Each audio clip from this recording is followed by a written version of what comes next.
Welcome to the Asking Why podcast. I'm your host, Clint Davis. I'm a marriage and family therapist and licensed professional counselor trained in trauma and addiction. The Asking Why podcast is for anyone on a journey of healing and restoration. If you are searching for answers to life's questions and want to learn more about root causes from a psychological and theological mix, this show is for you. In this podcast, myself and a co-host from Clint Davis Counseling and Integrative Wellness will interview guests on a wide range of topics in order to get down to the heart of the problems facing our world and understand why things happen and how to change the world and ourselves for the better. Want to learn more tips and tricks to living a healthy lifestyle? Visit us at Clint Davis Counseling and Integrative Wellness on Facebook and Instagram. If you want to meet our staff or book a speaker, go to clintdaviscounseling.com. Thanks for listening, and be sure to subscribe today. Putman Restoration is a proud sponsor of the Asking Why podcast. Putman Restoration specializes in commercial disaster services, including water damage, fire, smoke, mold, and storm. Their goal and desire is to get your properties up and running as soon as possible after disaster strikes. Hospitals, schools, hotels, and large municipal buildings. Malls, churches, and large commercial properties are their specialty. Managed properties nationwide? No problem. Putman Restoration services their clients nationwide. They are strategically partnered with elite restoration companies throughout the U.S. and Canada, giving their clients resources during disasters where normal companies would be tapped out. Trust the professionals at Putman Restoration when disaster strikes. Visit them online at www.putmanrestoration.com or give them a call at 318-453-5029. Welcome to the Asking Why podcast. This is episode 70, and we have my friend Marni on today. Marni, how you doing? I'm doing great. How about you? Doing good. Can you introduce yourself to our audience and tell us a little bit about what you do? Okay. Well, I am a trauma survivor of many, many difficult situations throughout my life. I am an author, a podcast host, a motivational, inspirational storyteller. My trauma is as major and as great as my storytelling. So I take my broken, I turned it into beautiful, and I just love to help people understand the journey they are on. That's awesome. So how long have you been doing your podcast, and what's it called? It's called Peace Love Podcast, and I started it about 2 years ago. And here's the thing about loving yourself with situations.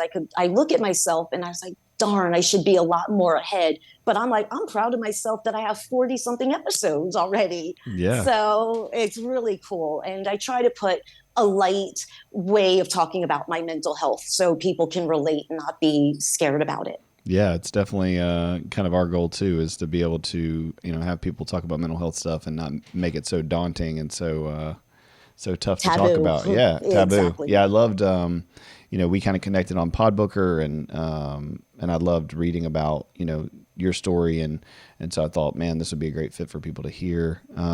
So kind of, can you talk a little bit about what are some of the things that, or tell your story a little bit of how you've gotten to where you are? Well, I did not find out. I'm 52 years old now, but when I was 47, after spending my life thinking I was crazy, lazy, and stupid, I found out that I had ADHD, OCD, depression, anxiety, suicidal ideation, all of these things. Now it made sense. So I broke down because I was angry, but then I realized, no, I was put here for a purpose. And I went through too many insane situations, and I'm still alive. I'm a survivor. And I put myself back together piece by piece. I found a doctor. I went on medication that worked for me. And people used to look at me and think like, oh, you miss privileged life or this. I'm like, privilege? I'm in a fetal position crying on my bathroom floor. And I said, is that how people see me? You cannot judge a book by its cover. And that's when I was like, I need to share my story. I've gone through so much trauma. I talk about mental health like the weather. And one thing after another, I started my book. I started doing Facebook videos and then the podcast. And then I just found my purpose. That's amazing. And so what's your book? It's called True to Myself, Peace, Love, Marni. And, I started out, the book in 1987 because that was the most pivotal, traumatic moments of my life. My mother, just to give a quick little synopsis, My mother had been addicted to crack. Now, 1987, there were no payphones, there were no Ubers. It was a very difficult, different time.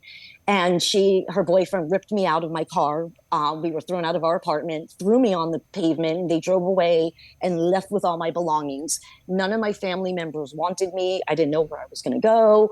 But I am a statistic because I could have gone a left and gone on drugs, God forbid, or taken that road. But I just always wanted normalcy in my life. And I am here today to prove that no matter how deep or dark you get, there's a rainbow at the end. Life's not perfect, but I know how to handle it now. Yeah. Well, what do you think is some of the outliers that kind of made you go left instead of going right?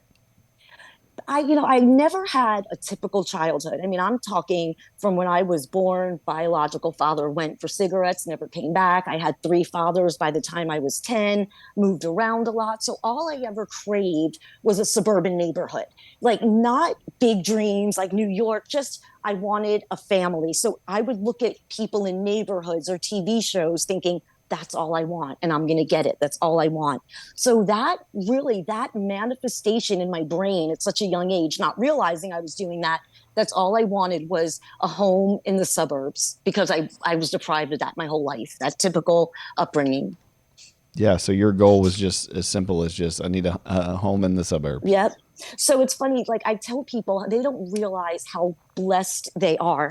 Like if COVID would have happened when I didn't have anywhere to live, and it happened even as an adult where I didn't know where I was going to live through the situations, I don't know where I would have gone. Because when you have a home and people are quarantined with their family, that's so blessed that you had a family and a home. When you don't have that, like I did not have most of my life, I appreciate the smallest blessings, and my gratitude is over the top because of that. And that is what I preach to people. It's like, you guys, just realize how much you're blessed for.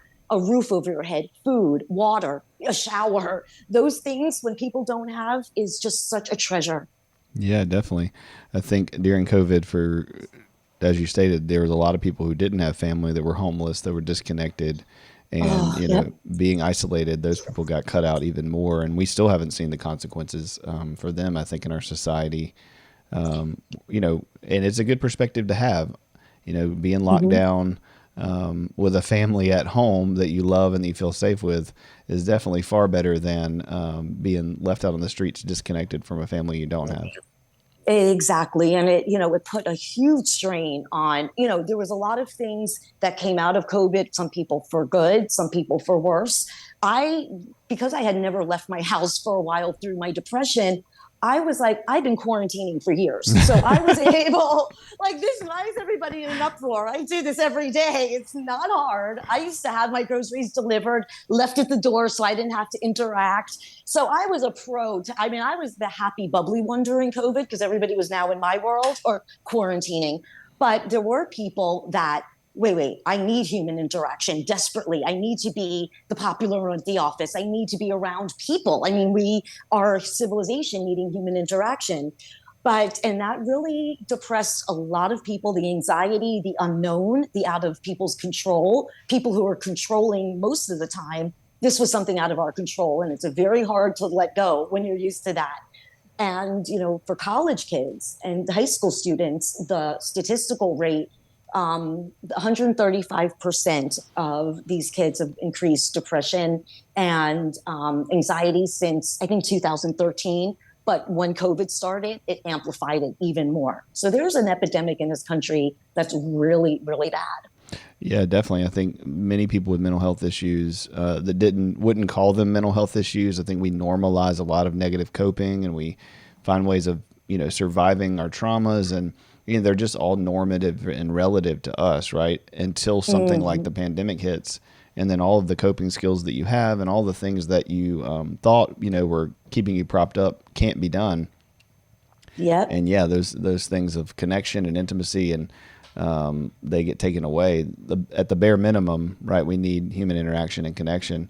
And that doesn't matter whether you're an extrovert or an introvert, but I did love the memes throughout it for my very introverted friends who were like, this is a dream that I don't have to deal with people and talk to people. It was great. I mean, I was able to do what I was starting interviewing at that time and being interviewed. And I was able to just really, my hair in the back look like a rat's nest, but in the front. And it was just so effortless than having, I mean, I get a lot of anxiety. I used to say vanity caused my insanity. When my family growing up did accept me, you had conditions. You had to be thin, put together, pretty. I was never loved and accepted for me. And I always had to battle my weight issues, and that caused an eating disorder. So across the board, I'm sorry. There's so much to families, self-talk, self-good talk, negative talk, and it affects us just in every aspect. I was going somewhere with this, and I apologize if I rambled and No, you're lost good. direction. Hey, it's just a conversation. We can ramble along and Thanks. figure it out together. Absolutely. I mean, it's a lot to unpack, right? I mean, your story is one of tons of trauma and tons of family history. And, to tell your whole story when somebody asks you that in, 10 minutes is very difficult when it's. It is. It's because there's so much. I mean, I cannot believe when I was 20 years old, somebody was like, you should write a movie. So now when I was almost 50, write a book. I'm sorry. Maybe that was a Freudian slip. That's a good thing. Maybe it will be a movie because my story, literally, you have never heard it. And I know people have, just when you've heard it all, people by chapter 3, I literally tell people, I will give you $5,000, $10,000. You name your price. If you don't read my story and you're not grateful for where you are in your life and appreciate what you have. Nobody's called me on that yet. So I guarantee that my story humbles people. You appreciate everything in your life, and you know that you're where you're supposed to be on your journey through all the bad. Yeah. Well, that's awesome. People need to check your book out and hear about that in detail because it's sounds like quite the journey.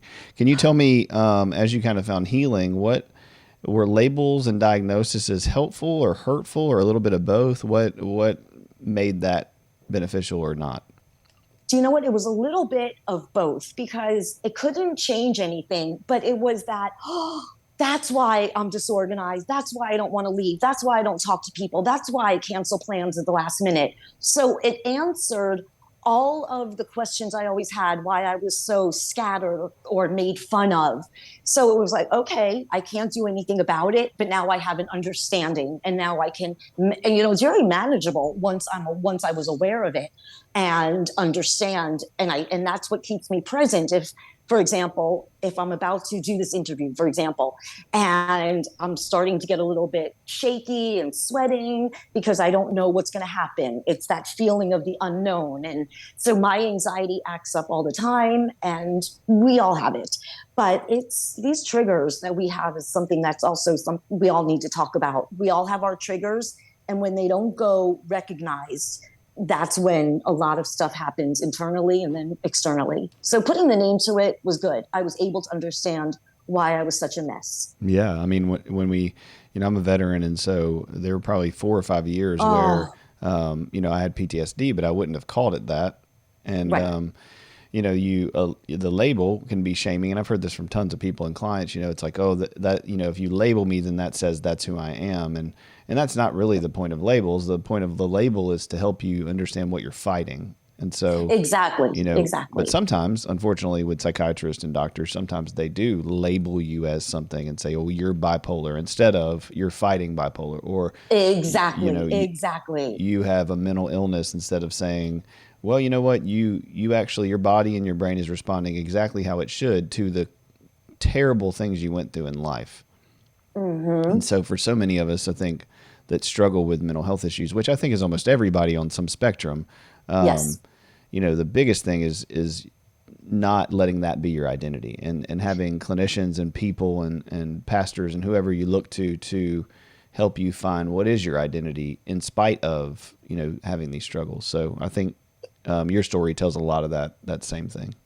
Oh, completely. It's like, I'm not, it's true. I'm Marni, and I live and manage ADHD, but I'm not, an ADHD, or I'm not an, ADD or something like that. I don't know. There was somebody that used some very similar to that analogy. And we all, living with my mental health conditions, it's manageable for me because I'm so present, and I know when something's happening. Why am I getting, feeling sweating? Why am I feeling suffocated? And I pause.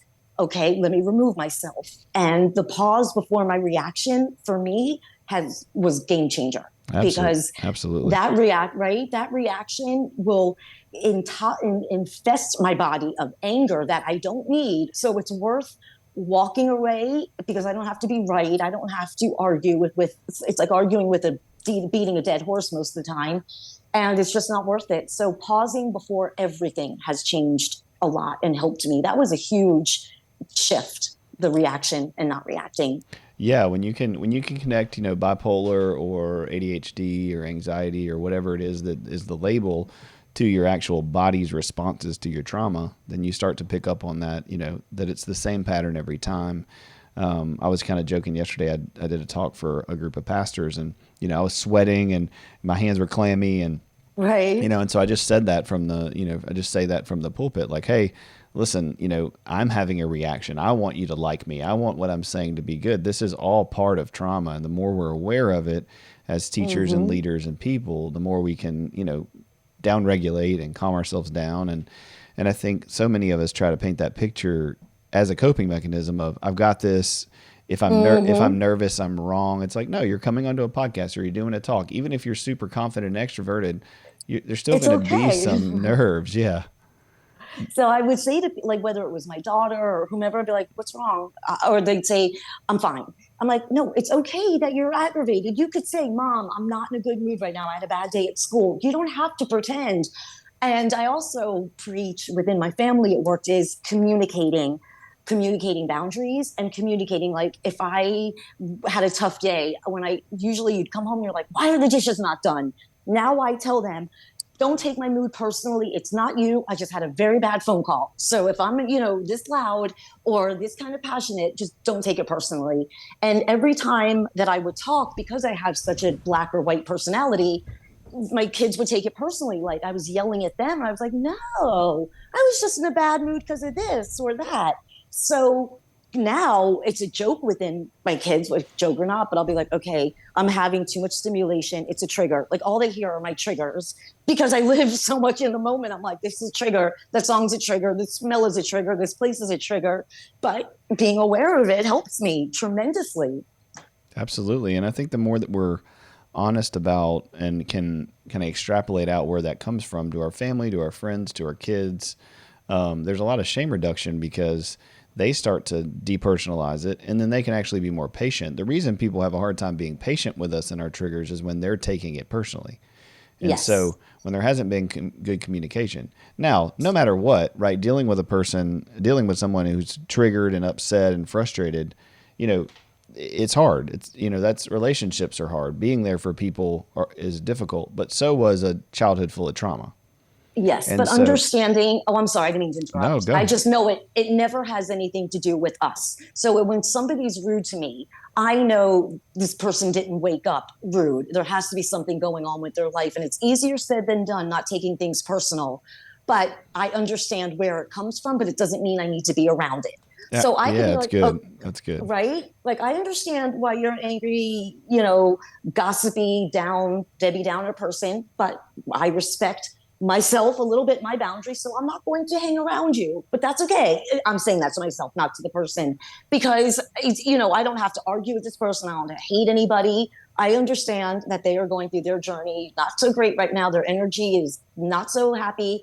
And I can only surround myself with, I'm not talking if someone's a friend comes to you, say, I can't talk to you, but you Yeah, have those, I hear what you're saying. Yeah, that's great, Marnie. That's a great point. Is that it is a balance. That boundaries, they change based on the person and the depth of the relationship, and they also change based on where you're at right now.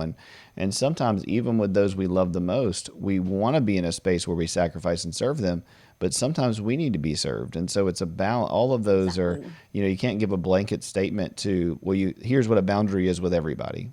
And so, yeah, Exactly. there are people in your life, your lives. I tell people all the time, if you're somebody who's out there serving and helping and you've got to be filled back up. And so you can't be spending time Mm-hmm. around people who are, negative. Like, Draining. yeah, especially if they're the people that are your primary supports. If Exactly. you're out trying to serve people that are draining, then that's great. You kind of look at it and go, listen, it's not reciprocal, right? This is not a relationship and there's give and take.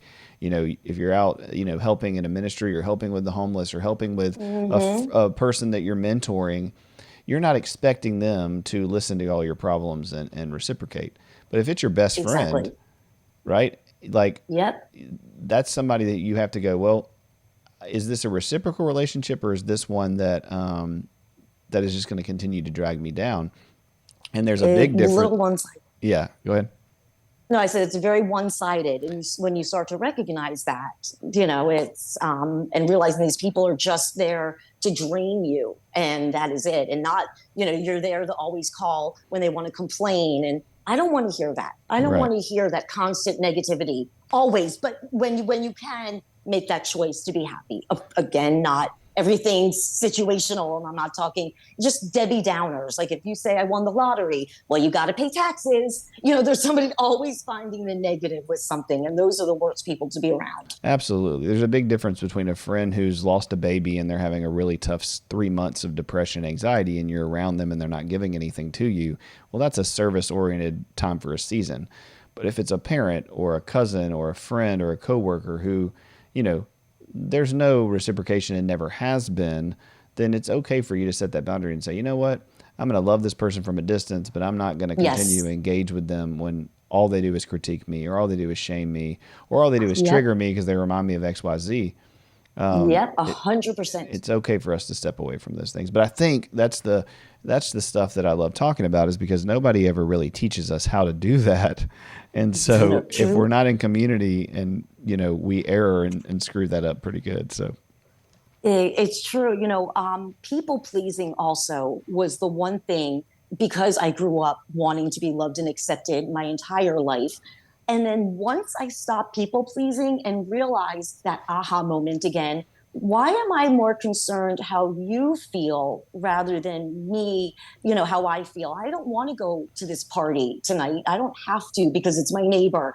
So how I feel being home and not going is much better than how somebody else feels. And I started to learn that no is an answer, but it doesn't have to be rude. You don't have to be rude by saying, I can't make it, I'm not able to attend. Most of us think we get invited, we have to go, we have to do this, we have to. And I don't have to do anything that doesn't make me feel good. Mm-hmm. And that, because then I resented it. I resented doing things I didn't want to do to make someone else happy. I wasn't making myself happy and staying true to myself, which is the name of my book. Yeah, and you talked about this, and I was going to ask you this, so I'll just skip to it. But you talked about this with authenticity, and we've talked about this on the podcast before. But, being an authentic person is saying, hey, I love you and I care about you, but I just don't want to go to the movies with you tonight. And then letting the other person determine how they're going to feel about that, what they're going to ask for, and it's that navigation of relationships that's so hard. But so many of us, because of our trauma, tend to live inauthentic lives where we're passive aggressive or aggressive in our communication. So we'll either go to the movie and go, oh, well, I don't want them to feel bad, and I don't want them to think I don't love them, so I'll go. And then halfway through the movie, we're like, miserable. And then after the movie, like, what's wrong? And it's like, well, I didn't want to come to this anyway. And then it's a big fight. And it's like, well, if you would have just told me that up front, I wouldn't have asked you. And it's like, well, no, and it's just this mess. As a cycle. That actually, something very similar happened to that with me this summer. I was going to go somewhere. I wanted to go away by myself, for business and to do things. And my daughter, who's 22, she goes, oh, no, I'm going with you. And I knew if she comes now, that means double the price, double the, whatever I was going to get. But because she's not medicated right now, I know she is a lot of symptoms that make her personality very extreme, very black or white. So I did not tell her no. So right there, I wasn't staying true to myself, and I was people pleasing my daughter. And it ended up when we got to our destination, she was rude, and I love her, but she didn't help me, with business things I asked. And I'm like thinking, I didn't want you here to begin with. And I ended up being so sad, I left early. So she ended up staying there for a week. And so I ended up resenting her. I paid more money if I would have been, I can't have regrets. It was supposed to happen. But looking back, if I would have said, no, I'm sorry, this is for me, I would have been a lot happier. But this was supposed to happen. But I noticed, even though you're my daughter, and even though these things are happening, I don't want to be in your presence right now. The way you're talking and complaining, it's not good for me. And I removed myself. And then how people react, that's not my problem. And that's what I always was afraid of, is how, like telling someone you don't want to go to the movies with them, we don't want to upset them, or they may get up, angry. So that is what I was worried about, how she would react. But I learned after this month it doesn't matter anymore. It was an expensive lesson, but now I know how imperative it is not to people please. Yeah, and unfortunately, we usually only learn through the first time we make those mistakes, right? And so that's such a great analogy and or story about people pleasing, because what we end up doing is being mad at the person when we didn't set the boundary. Yeah, it's ourselves we're really mad Yeah, at. It's yeah. not them. They just happen to be there. Yeah, But it's like, I'm because when we're on the other side of it, like when we're begging to go somewhere because we're mentally in a bad place and we're just kind of like, hey, I just got to get out of here. Can I go with you? If the person says no, it's if we're unreasonable, then we freak out and go, how dare you not compromise your vacation for me? Like, who's, you know what I mean? Like, who says that? Like, but the right. reality is we live with people and we've grown up with people who are unreasonable and who have set Yes. higher expectations that are okay, and who have parents who have, put that on you as a child. And so that's the core root of that people pleasing is, it's not just that we think a certain way negatively, it's that we've experienced a certain way negatively. And Yes. until we start to set healthy boundaries and have healthy relationships, we don't realize how good it can be. Exactly. I mean, the amount of energy that I have expelled wasting on thinking people were mind readers and you should have done this. Well, no, you didn't communicate it to me. I didn't know that you want a white flower every day or whatever it may be. But it's so contagious and toxic, people's negative energy, that we feel we have to be around it. And then people don't realize they're being a masochist without even realizing it. And I think of life as like an emotional debit card. Like my debit card only has so much emotions I could use each day. You can't waste it on people that are irrational, that are going to bring you down, shame you, not listen to you, on and on. So that's where I learned I need to keep my emotional debit card with a positive balance and not negative. Absolutely. And when we talk about boundaries like this, sometimes I think there's one side of the coin, or one side of the team that people are like, well, that's really selfish. Like you should care about other people and you should. And it's like, that's not what you're saying. And that's not what the Yep, point is, right? It's that you have to value yourself as much as the other person. It's not that exactly. you always have to put yourself first. It's that you have to look internally and be real and authentic with, what am I capable of doing? And is this going to be best for me and them in the relationship in the long run? And sometimes saying no is better for the person. Look at whether it's Simone right before she was going to do the Olympics. She was like, I can't do this. This is not good for my mental health. You have Justin Bieber, who just canceled his tour to take care of his mental health, for example. So people are now making decisions to really do what's good for them. And it's starting that change. And I think, man, that was so brave of her. Right before she's about to perform, she's like, nope, I can't do it. It's going to bring triggers for me. And I was like, wow, she could say that. Then I could tell somebody I'm not able to make, an appointment, or don't feel I have to do every single thing. And, it's again, I did an episode once, I'm sorry, called Boundaries Don't Make You a, BIT, whatever, because they don't. You could say things in such a healthy, non-confrontational way, like you said. And it's game changer for people. It's like such a happy, peaceful way to live. Absolutely. And I think that's why community and having multiple people in your life that you can do this with, and you'll see the pattern, because the Simone Bell's thing, for example, if she had quit if she had trained and trained and trained and said I can't do it, and then trained and trained and trained and said I can't do it, and there was a pattern of unhealth, then maybe people would go, hey, listen, you're not somebody that we trust enough to come and do this and like fulfill your obligation. Because that was a lot of people's pushback was, well, she bailed on the team, she bailed on everybody else, that was selfish, she bailed on America. And it's like, yeah, if there's a pattern there, we can have that discussion. But none of us Right. really know what's going on with someone on a one-off situation. And Not at so, all. again, same thing with your daughter, same thing with friends, same thing with, one time of saying, no, you're not going to go on vacation with me, this one time, is not unhealthy. Now, if every time your Correct. daughter, even when she's in a great mood, you say, yeah, no, I don't want to be around you, then that starts to be a problem. And Right. so Exactly. we have to look at Exactly. the patterns.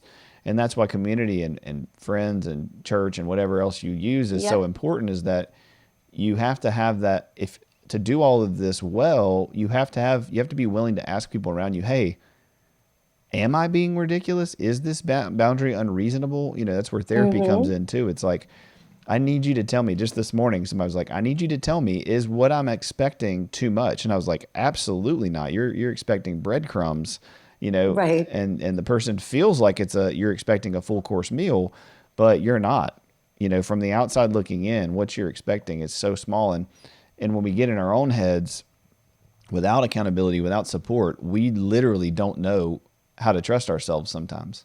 Yep. Oh, that's so true. So true. We're made to be in community. We're made to be in relationship. We can't just be in the closet, you know, praying and thinking we're going to do it all well, because that's not how it works. We're going to miss it.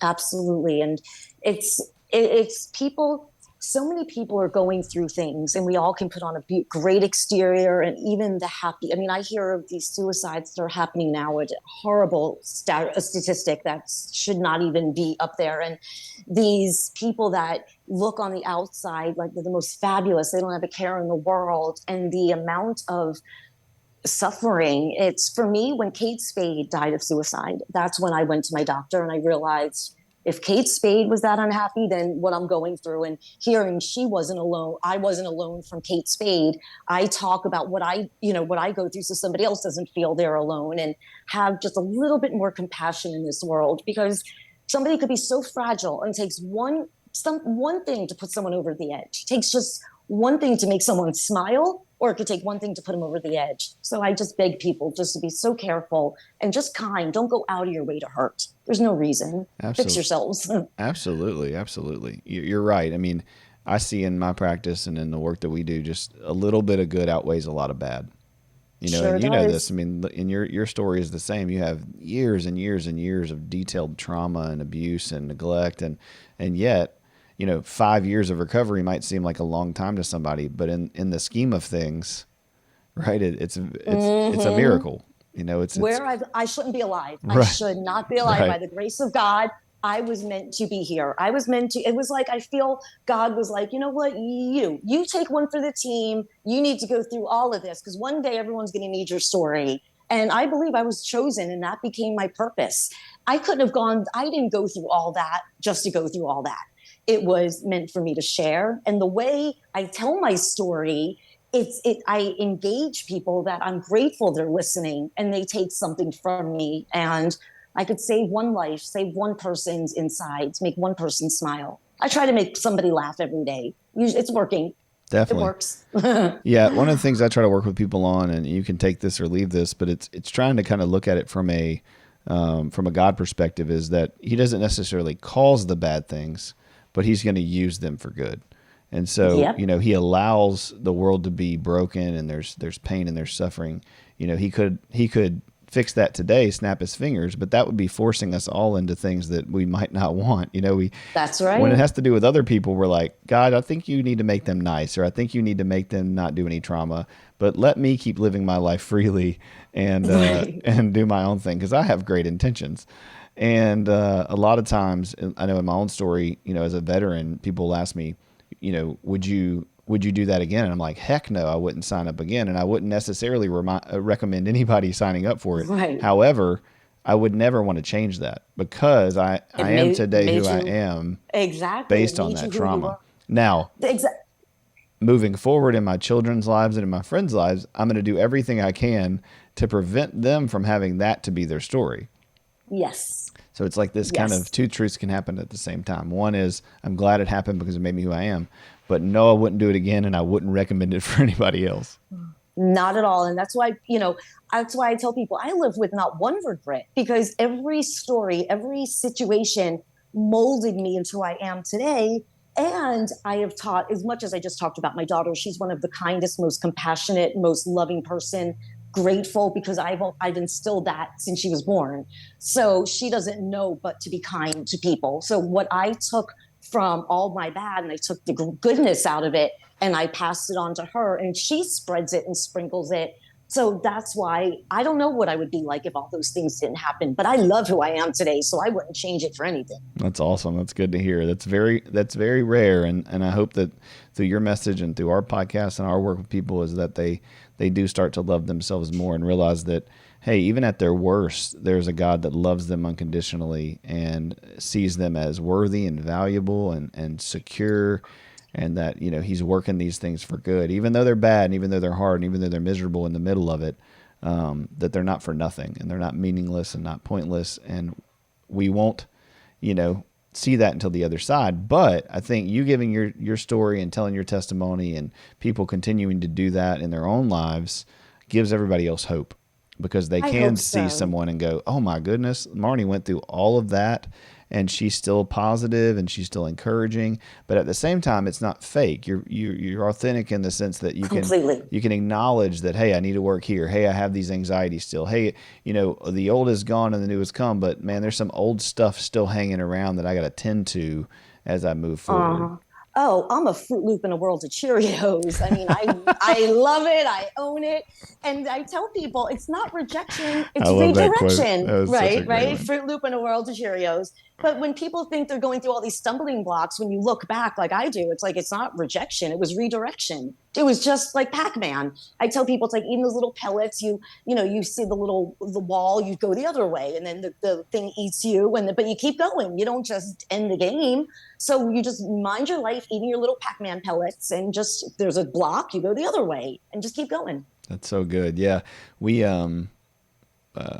were talking about this, me and my wife, a couple nights ago, just, in the practice, there have probably been 5 to 6 major things that have happened, just as a business owner and a leader that in the moment I'm like, oh, I don't like this. This is not my plan. And that have all worked out so much better than I could have ever imagined. Mm-hmm. And, but yeah, hindsight's 20/20. That's why they say that, right? It's like what, God is going to give you what you need, not what you want. Oh, that's exactly correct. And he laughs all the time. When I make a plan, he's like up there laughing, like, okay, that's what you think's going to happen. You want it that way, but it's not going to, God laughs when we make plans all the time. That's why I live in the moment. I'm like, whatever happens, happens. If I catch the plane, okay. If it's late, it's late. I wasn't supposed to be there. I tell people, if you spill coffee on yourself walking out the door, you're being protected 5 minutes for a reason. Instead of arguing about it, okay, I wasn't supposed to leave right away. And it's easier said than done, but that way of living for me, it's just, I don't stress out anymore. Yeah, it's a good perspective for sure. What advice would you give people, who are currently not in the happy space, but in the dark part where they're like trying to make it and they're just day to day? What would be some of the advice you give them? It's so hard because I have been there, but I think just reaching out to one person, reaching out to that 988 hotline, reaching out to somebody was wonderful for me. I think baby steps. Don't set big goals. I didn't go outside for like forever, but I would go to the mailbox one day. I was like, wow, the sun's shining. So I would do things with baby steps. Find things deep in your core that makes you laugh, because it is an instant vacation. It is that dopamine we need. Even through my depression, I would watch a comedy every day. I would watch the same shows over and over, but I had to laugh. That's so good. I preach to everybody, laugh and move your body. If you can, just wiggle your arms a little bit, put on your favorite song. Just one small thing daily. For me, I started writing one affirmation about myself a day, and it helped. I am worthy. I am loved. And so, but finding that laughter, whether it's your favorite comedian, your favorite movie, we all have them. Put that on, listen to it, watch it, anything to make you laugh. I think that was the best thing. And reaching out, don't suffer alone. Find somebody compassionate, like 988 has now. Yeah, that's great. Yeah, I mean, that's such an encouragement for somebody that's listening or that has somebody in their life that is, incapacitated, to realize that there are just seasons and times, especially when people have been through so much, that they, getting up and taking a shower is a huge win for the day. Huge. I remember my ex-husband, when I was married, he would say, when was the last time you took a shower? I'm like, 4 days ago. And he's like, don't you think that's gross? And it's like, dude, I could barely go get a drink of water. I live in a freeze mode, like a fight, flight, freeze mode. And I'm frozen. I can barely function. So when there was a lot of shame, and I hope there isn't as much, but I was shamed for that kind of thing. But you're right. It takes so much to just take a shower. And that feels, but once you get up and do it, it's like a month at a spa. It feels so good if you can get that energy to do it. It's hard. It's very hard. Yeah, and this goes back to what we were talking about a while back, is that for those people who are married to someone struggling with like that, or that's a sibling or coworker, and you're trying to love on them and support them, you've got to, in your own life, see that as a season of, it's not going to be reciprocated. It's not going to be a give and take. It's no longer a transactional relationship. You need to go get support outside of that relationship so you can keep pouring into that. And I think what happens is that the spouse gets burnt out, the family member gets burnt out, because there's still a piece of them that's like, but I'm missing this from our relationship. And you are. That's really difficult. It's unimaginable what it's like to walk someone through, recovering from a very difficult trauma or betrayal or addiction. But your worth and value as the helper, it can't be intrinsically tied into the person you're trying to help. And if they get healthier quicker, or if they give you, finally, like, you got to then go get friends, go get, a pastor, go do, watch a comedy. You've got to go do these things so that you can continue to give, and have the hope that you need that this person's going to pull out of it eventually. Exactly. And another thing that really helps too is that if I'm just venting, most people are fixers. I get it. But I state from the very beginning, I'm not asking for advice. I'm just venting. Because if I don't feel good, maybe you should go do this, go do that. I'm not asking you to tell me what to do. I'm just letting you know I'm not feeling great. So once I communicated that was also another thing it's important, because people, when you're crying, you're sad, you don't want to hear, go do that. Maybe you should do this. I just want to be heard at that moment. I'm not asking. If I want advice, I'll ask for it. It doesn't have to be, I didn't mean for that to sound harsh, but I use that analogy with my kids, and it seems to work. No, that doesn't sound harsh. I think that's great. I mean, if you want advice, you'll ask for it. However, if you're on the other end, it's one of the best marriage advice I can give to anybody is this a listening conversation, or is this a fix it conversation? So yes, exactly. Both people have responsibility to ask for what they need, or to see what the other person needs.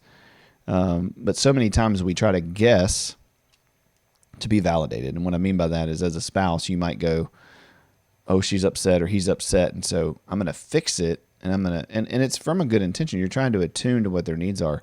But when it's high stress, high trauma, high unhealth, because you got to just be explicit in your communication. You can't be implicit. Completely.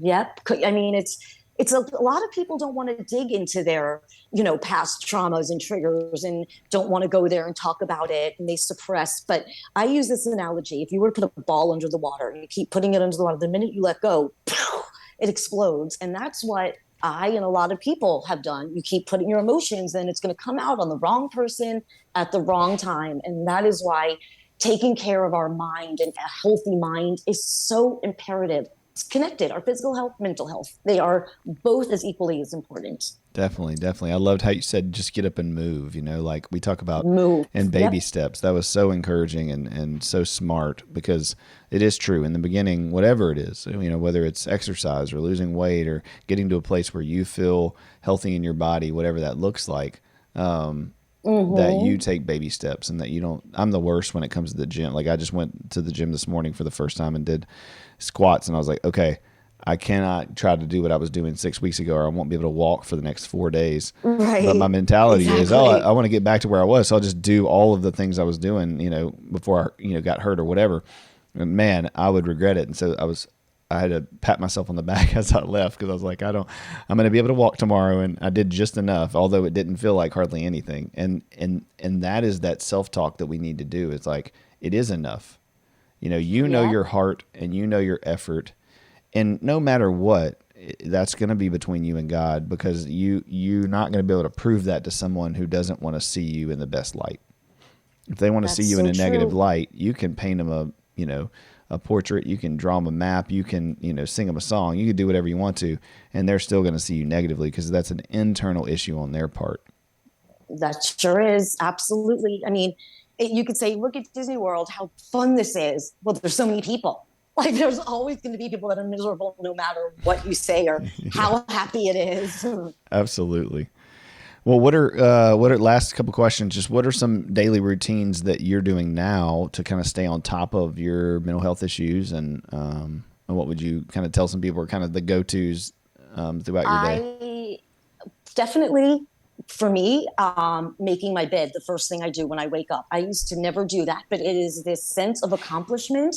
Making your bed, for some reason, being on a routine of having any routine, no matter how many things you do, but waking up, making that bed. For me, I prioritize sleep. That's part of my self-care, because the nights I used to be up all night and junk food. So sleep, that routine, waking up and opening up the drapes, bringing in light in your house. I close every, I know what it's like to live in the dark. When you open up the light, it does something. Again, dance every morning. Nobody's watching you. Dance in the shower, dance wherever you can. Even if you can't move, wiggle your arms and laugh. I have to laugh and do something every day.